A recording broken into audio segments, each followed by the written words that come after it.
नमस्कार विद्यार्थी मित्रांनो, स्वागत आहे आपल्या सर्वांचं पुन्हा एकदा golden rule of video series मध्ये. आताचा गोल्डन रूल आपण समजून घेणार आहोत, अ मेनी, अनलेस आणि अनटिल. तर बघूया गोल्डन रूल काय आहे.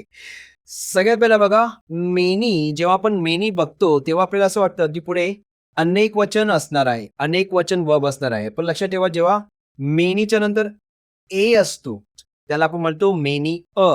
ठीक आहे, मेनी अ नंतर नेहमी आपल्याला सिंग्युलरच वर्ब वापरायचा आहे. एक्झाम्पल बघा, काय लिहिलेलं आहे, मेनी अ स्टुडंट. ठीक आहे, आपण काय म्हणतो, many a students have. Wrong आहे. Many a student has pass the exam. आता हॅज हा सिंग्युलर वर्ब आहे. का वापरला आपण सिंग्युलर? कारण मेनी अ आलेला आहे. हे लक्षात ठेवा, मेनी अ आलेला आहे.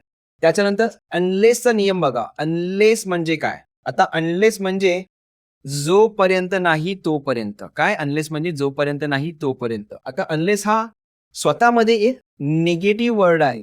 निगेटिव्ह वर्ड आहे. ठीक आहे, त्यामुळे अनलेसच्या सेंटेन्समध्ये पुन्हा नॉट वापरायचं नाही, कारण हा स्वतः निगेटिव्ह आहे. तर पुन्हा त्या सेंटेन्समध्ये नॉट वापरून तो सेंटेन्स डबल निगेटिव्ह नका बनवू. ऑलराईट, लक्षात ठेवा, अनलेस हा निगेटिव्ह वर्ड आहे. आता बघा, unless you work hard you will fail. जोपर्यंत तू अभ्यास करणार नाहीस तोपर्यंत तू नापास हो. As simple as that. ठीक आहे.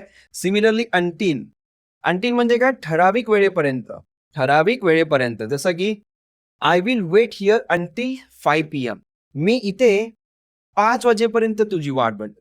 तर अंटिल हा पण एक ठराविक वेळेपर्यंत एक क्रिया दाखवण्यासाठी, एखादं सिच्युएशन दाखवण्यासाठी आपण यूज करतो.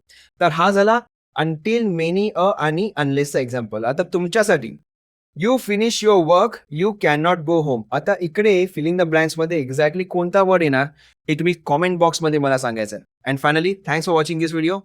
अँड व्हिडिओ आवडला असेल तर लाईक करा, चॅनल सबस्क्राईब करा आणि माझ्या लाईव्ह सेशनला तुम्ही जॉईन करा. ठीक आहे, बाय.